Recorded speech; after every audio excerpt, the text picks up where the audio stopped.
In today's video, I'm going to teach you how to fix Google Drive video still processing error. Fix today here. Let's begin.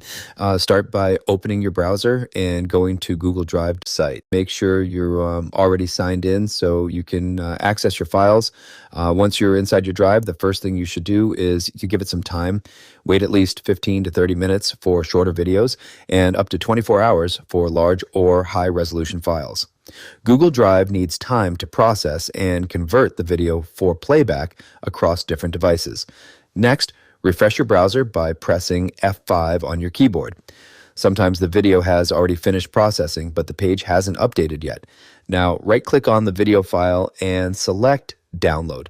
Even if the video still shows as processing, the original file is usually available to download immediately.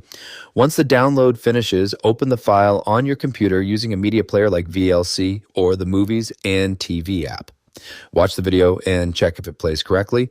If the file is working fine, go back to Google Drive and upload it again to see if the issue resolves.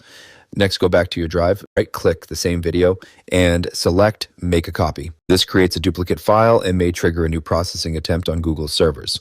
After the copy is created, check if the new file finishes processing. Then right-click the video again and click Share. Then select Copy Link. Open a new incognito window by pressing Ctrl+Shift+N and paste the link there.